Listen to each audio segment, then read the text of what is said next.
7 Ekim'de başlayan Hamas ve İsrail arasındaki çatışmalar üzerine sayısını unutacağımız miktarda içerik hazırladık. Aktif çatışma dönemi de yaşadık. Çatışmaların seyreldiği dönemleri de tecrübe ettik. Bölgede varlığı olan büyük devletler ve farklı grupların Gazze ile ilgili fikir ve projeleri var. Ancak bu uygulamalarda Filistinlilerin fikrini soranların sayısı bir elin parmağını geçmiyor. 7 Ekim'den günümüze kadar sert tutumunu sürdüren İsrail, zaman zaman yumuşama için şartlar öne sürse de bunlara uyulduğunda bile politikalarını değiştirmediğini ortaya koydu. Bu içerikte Gazze ve bölge hakkındaki çeşitli planları ve bu konu hakkında atılan somut adımları değerlendireceğiz. Videoya geçmeden önce kısa bir ricamız var. Aboneliğe ek olarak katıl özelliğimiz de aktif edildi. Kanalımıza katılarak üyelere özel ayrıcalıklara da erişebilirsiniz. Ben Sinan Bakioğlu. Hazırsanız başlıyoruz.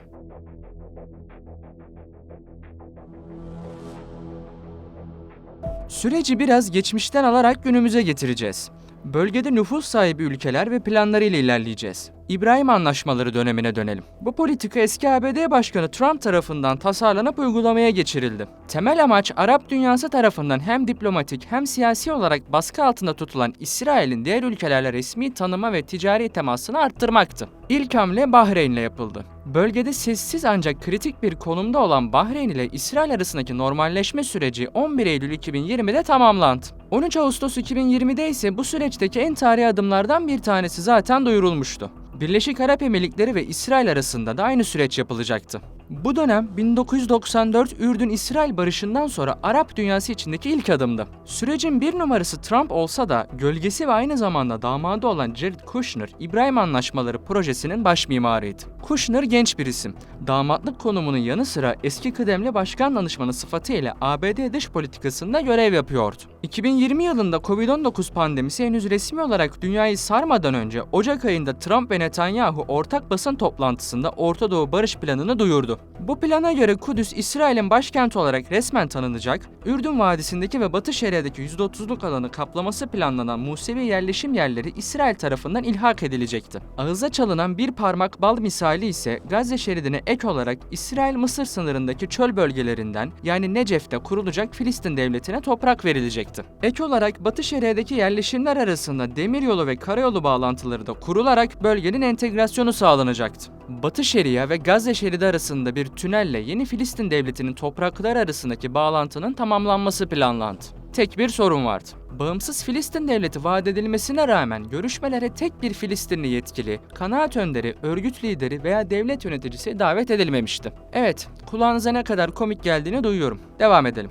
O günlerde ABD Kongresi'ndeki demokratların büyük çoğunluğu bu projeyi bölgenin tamamen ilhakı için sis perdesi olarak görmüştü. Hamas lideri Haniye de 100 yıldır savaşan Filistin halkı kimseyi taviz veya pazarlık için görevlendirmedi. Kudüs bizim, toprak bizimdir, her şey bizimdir diyerek bu planı eleştirmişti. Projeye göre kurulacak Filistin devleti İsrail'den izin almadan uluslararası kuruluşlara katılamayacak veya ayrılamayacak, sınırların kontrolü İsrail'de olacak ve İsrail'i resmen tanıyacaktı. Ayrıca Harem-i Şerif veya Tapınak Tepesi adı verilen bölge İsrail kontrolüne bırakılacaktı. Çin ile devam edelim. İsrail'de geniş yatırımları ve altyapı projeleri yürüten Çin'in Akdeniz'deki Aşkelon kıyılarından başlayıp Eilat'ta biten yeni bir kanal projesine ilgisi var. Projenin adı Ben Gurion Kanalı. Mısır kontrolünde olan Süveyş'e bir alternatif oluşturmak isteniyor. Hayfa Limanı bir süredir Çinli SIPG yani Şangay Liman İşletmeleri grubu tarafından işletiliyordu. Ancak 2023 yılında Hindistan'ın Adani grubu tarafından Hayfa Limanı satın alındı.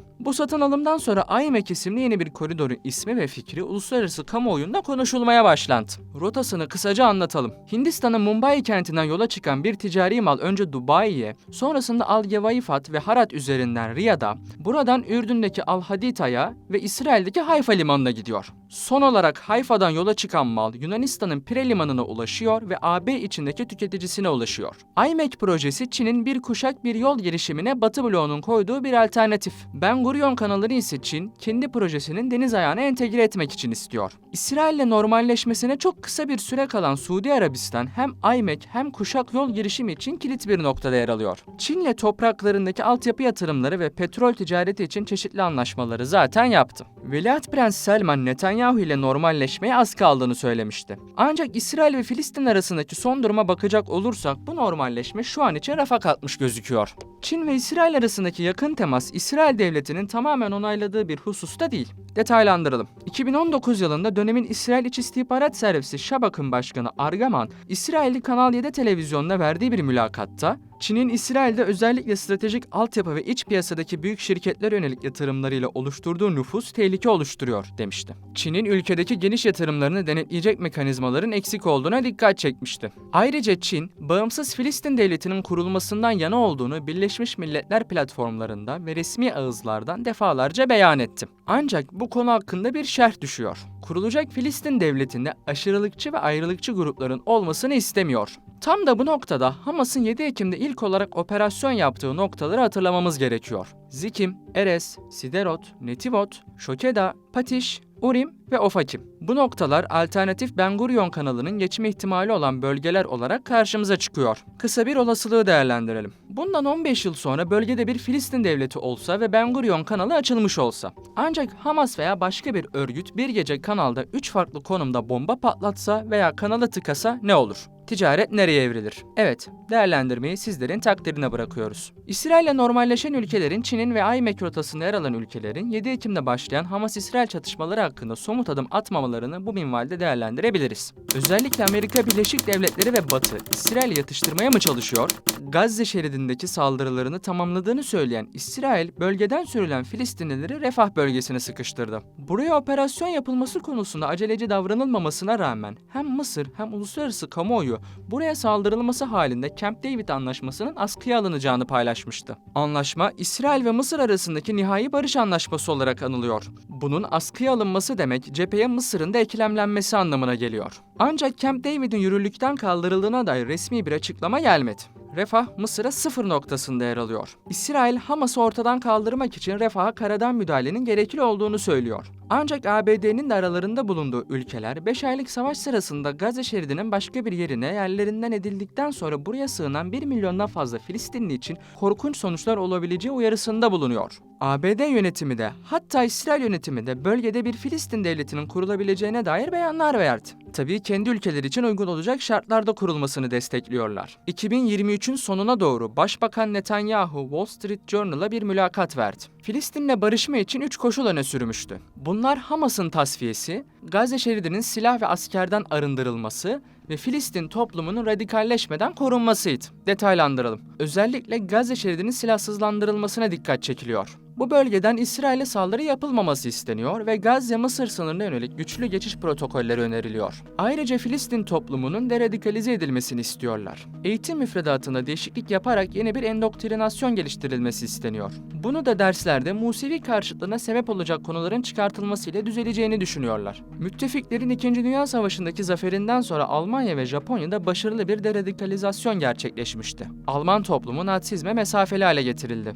Japonya'da ise imparatorluk ve aşırı sağ yönetimle güncel toplum arasında bir soğukluk inşa edilmişti. Günümüzde bu iki ülke ABD'nin en büyük müttefiklerinden. Ayrıca Asya ve Avrupa'da küresel barışı da destekliyorlar. Filistin'de de uygulanmak istenen fikir bu. Bu 3 maddeyi Çin'in alternatif kanal projesiyle beraber değerlendirmek gerekiyor. Çin de bağımsız Filistin devletini istiyor.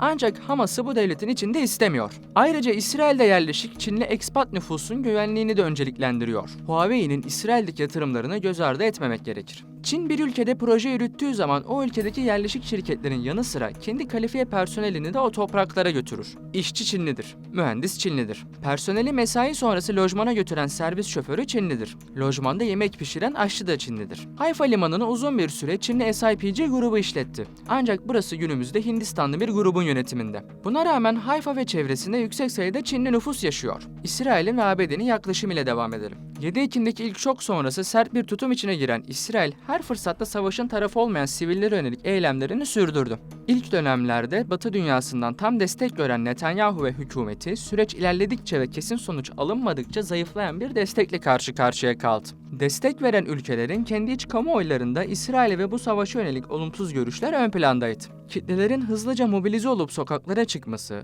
İsrail ve hükümeti aleyhinde slogan atmaları, siyasetçilerin toplantılarında eylem yapmaları gibi örneklerle bu iddiayı destekleyebiliriz. ABD'de yaklaşan seçimler öncesi bu süreç tamamlanmak isteniyor. Çünkü Trump'ın göreve tekrar gelmesi halinde süreç daha da farklı bir yöne evrilebilir. Videomuzun ilk kısımlarında bahsettiğim barış planını belki de daha sertini uygulamak isteyebilirler. Ancak bir süredir ABD yönetimi ile Netanyahu hükümeti arasında kısmi soğuk rüzgarlar var. Dışişleri Bakanı Blinken son ziyaretinde İsrail'e uğramadan bölge ülkelerinde temaslarda bulundu. Trump'ın tekrar göreve gelmesi veya Biden'ın ikinci döneminde ABD siyasetinin nereye yöneleceği üzerine geniş tartışmalar mevcut. ABD'den bahsetmişken Gazze'de ABD'nin liman inşa etme fikrine de değinmemiz gerekiyor. Başkan Biden bu planın insani yardım amaçlı olduğunu duyurdu.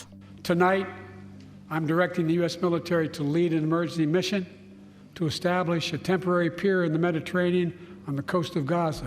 Pentagon sözcüsü Patrick Ryder ise yetkililerin Gazze'de kurulması planlanan geçici iskele için çalışmalarının başladığını söylemişti. Limanın yüzen platformlar şeklinde inşa edilmesi bekleniyor. Bu yüzden işçilik kısmında Amerikalı askerleri görmemiz muhtemel. Bu plan gerçekleşirse Amerika Birleşik Devletleri Gazze'de resmen varlık göstermiş olacak ve askerlerini Gazze topraklarına dilediği zaman intikal ettirebilecek. Maliyetinin yaklaşık 35 milyon dolar ve geniş hinterlanda sahip olacak şekilde yapılması da öngörülüyor. Ancak Hamas'ın denizden vurma kapasitesi var. Bunun için bölgede en az 6 hafta sürmesi istenen bir ateşkes talep ediliyor.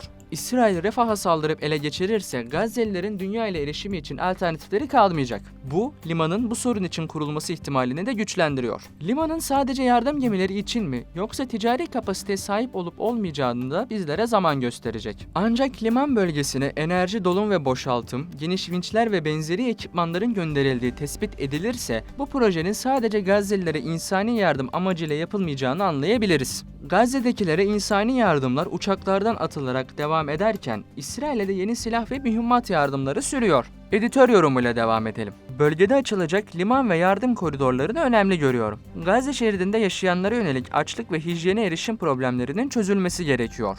Gazze'den yeni bir Hong Kong oluşturma projesi çalışmaları da devam ediyor. Bu konuda henüz bir fikir birliği yok.